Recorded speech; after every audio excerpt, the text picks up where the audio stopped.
В Палате представителей США закон об уйгурской политике 2023 года был принят 414 голосами. Законопроект был внесен в Палату представителей США в апреле представителем Ян Кимом при совместной поддержке представителей Ами Бера и единогласно одобрен Комитетом по международным отношениям Палаты представителей 29 ноября 2023 года. Закон об уйгурской политике 2023 года – законопроект в поддержку прав человека уйгуров и членов других групп меньшинств, проживающих в основном в уйгурском автономном районе для защиты их самобытности и других целей, выступает за усиление поддержки США и справедливости в отношении уйгуров, подвергшихся геноциду в Восточном Туркестане. Законопроект требует назначения специального координатора по вопросам, связанного с уйгурами в Министерстве иностранных дел. Эта роль будет способствовать сохранению самобытной этнической, культурной, религиозной и языковой самобытности, особенно уйгуров.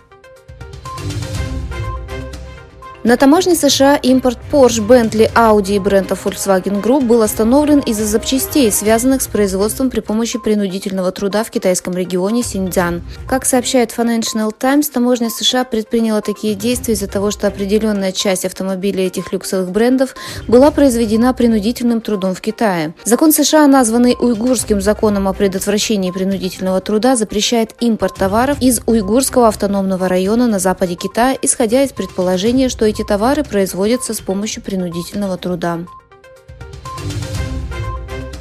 Исламские организации в Калькутте, Индия, протестовали против репрессивной политики Китая в отношении уйгуров и новой карты Аруначал-Прадеш, опубликованной Китаем в 2023 году, на которой территория изображена как китайская. Согласно индийскому новостному каналу в Телеграм, мусульмане региона, возглавляемые одной из исламских организаций Калькутты, Обществом мира, 11 февраля провели акцию протеста перед консульством Китая в городе против политики Китая в отношении систематического геноцида и репрессий в отношении уйгурских мусульман в Восточном Туркестане.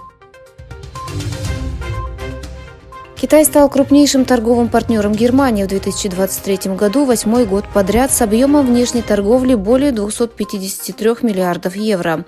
В 2023 году товарооборот Германии с Китаем значительно снизился на 15,5% по сравнению с 2022 годом, в то время как товарооборот США незначительно увеличился на 1,1%.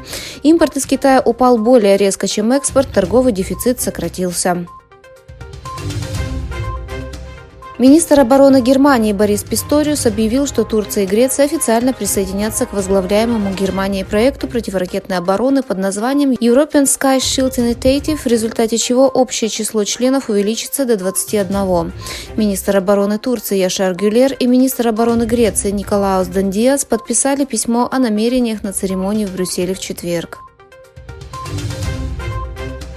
Президент России Владимир Путин заявил, что предпочел бы, чтобы президент США Джо Байден победил на президентских выборах в ноябре, назвав его более опытным и предсказуемым, чем его соперник Дональд Трамп.